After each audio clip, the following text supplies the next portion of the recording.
Vamos a ver qué nos decía aquel 20 de mayo de 2010 Eduardo Balseca sobre su secuestro, en donde ahí justamente en San Miguel Allende, donde fue detenido este terrorista. ¿Cuándo te secuestraron? Me secuestraron el 13 de junio de 2007. ¿Cómo? Iba yo a la escuela de mis hijos con mi mujer y mis 3 chiquitos, y cuando regresaba de la escuela, la camioneta que venía enfrente se paró y una camioneta pick-up que venía atrás me golpeó para hacerme una especie de sándwich. Inmediatamente salieron criminales armados por todos los ángulos. Tenía yo uno atrás de mí, que aparte actúan en segundos. No tienes ni tiempo de darte cuenta de la situación en la que estás cuando estás rodeado ya de pistolas. Entonces tenía yo una pistola apuntándome enfrente, otro enfrente también del lado derecho, otro del lado izquierdo y uno de la parte de atrás. Si he tenido yo un arma, me matan. Entonces, en segundos, con la pistola, con el arma, rompieron el cristal del auto, me sacaron a empujones, me dejaron las manos sangrando, se me inflamó el pie, me abrieron la cabeza con un pistolazo durísimo en la cabeza que me tambaleó.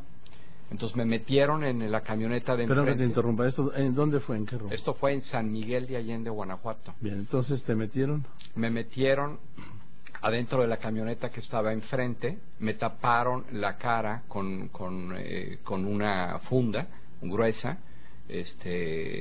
la llené de sangre y me estaba sofocando, porque cuando estás en ese estado de crisis necesitas respirar, y la funda con elástico adentro apretándome en el cuello. Fueron momentos que no te lo puedes imaginar, la desesperación. Oía los gritos de mi mujer, porque a mi mujer también la agarraron. Mi mujer se quiso agarrar de un alambre de púas que estaba al lado y se rebanó el dedo. Entonces, fueron unos momentos que no se los deseo a nadie, que regresaban continuamente a mi mente, ¿no? Ese momento de paz en donde nos agarraron a los dos. Y por supuesto que ellos, que actúan con una prepotencia y con una seguridad absoluta, haz de cuenta que están tan frescos como lechugas, como si vas de paseo un domingo a Chapultepec. O sea, no hablan una sola palabra, están absolutamente tranquilos, van carros atrás protegiéndolos y van carros adelante protegiendo. Son comandos perfectamente entrenados, que actúan en segundos y que llevan todo prevenido. O sea, no tienen ningún temor de nada. Bien, entonces te meten a la camioneta, te cubren y te trasladan a algún lugar. A un lugar que me llevaron aproximadamente, es muy difícil cuando estás bajo ese trauma y ese sistema nervioso, pero yo creo que fácil me han de haber llevado entre 30 y 45 minutos de alrededor de San Miguel de Allende.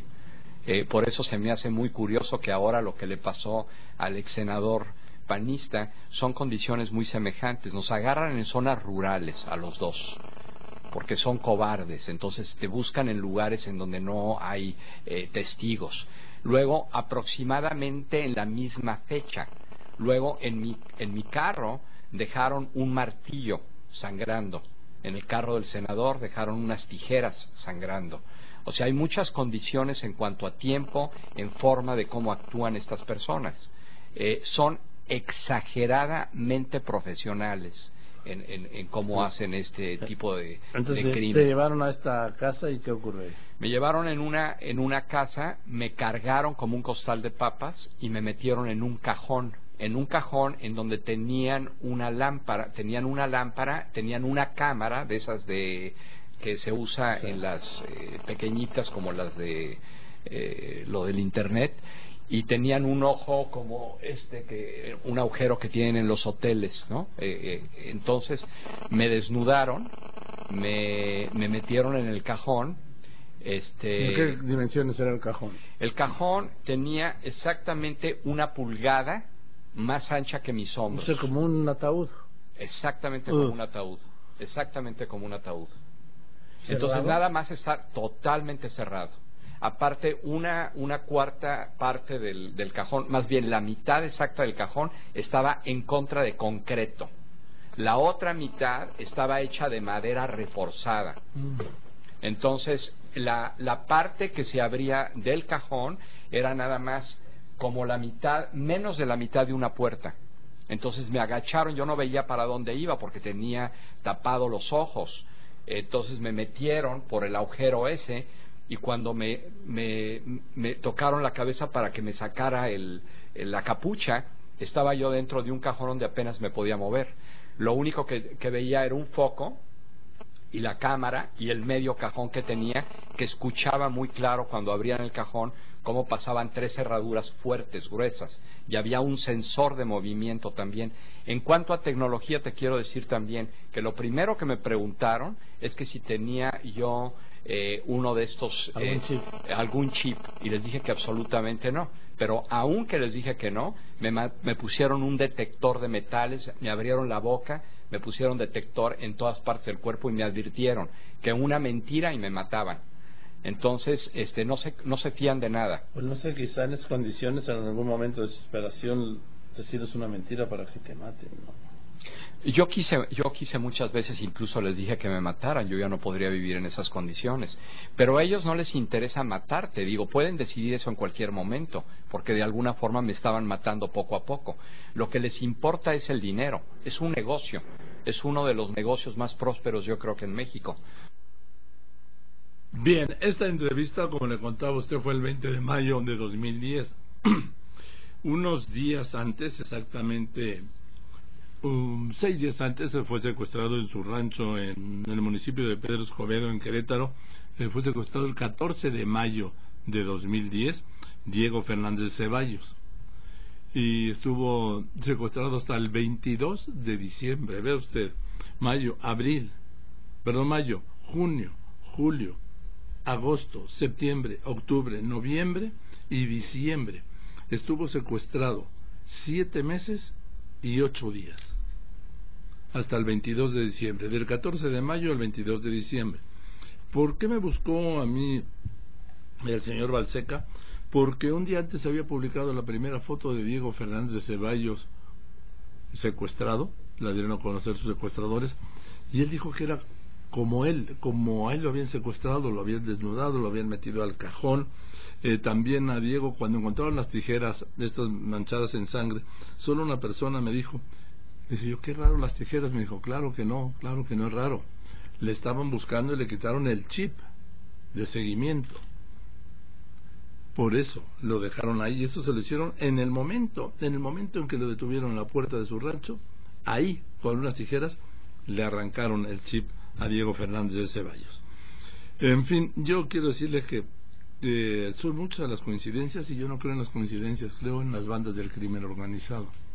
Entonces mañana le voy a presentar a usted otra parte de esta entrevista en donde habla cómo fue la negociación para liberarlo, y siempre sostuvo el señor Balseca que los mismos secuestradores que habían sido suyos habían sido los de Diego Fernández de Ceballos.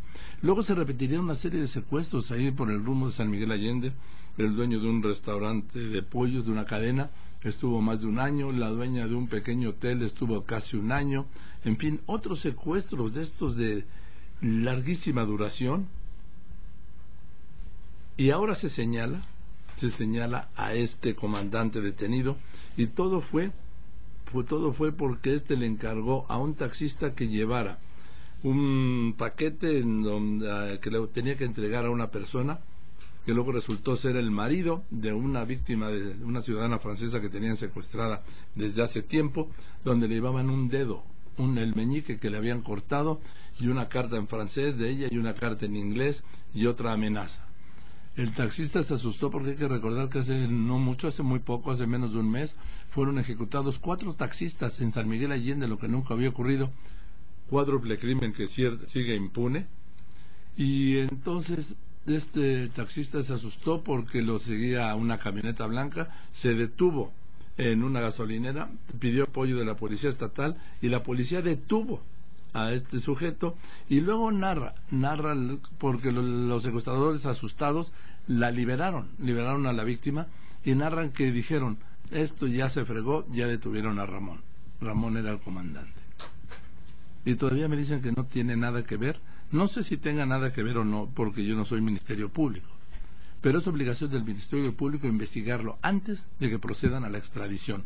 No puede ser que procedan a la extradición con esta urgencia que les ha dado de repente, cuando aquí no se ha aclarado cuál fue, si es que existió, su rol con esta banda de secuestradores, quiénes son los secuestradores, dónde están, cómo operan, y el paso siguiente pues es detenerlos y aplicarles la ley.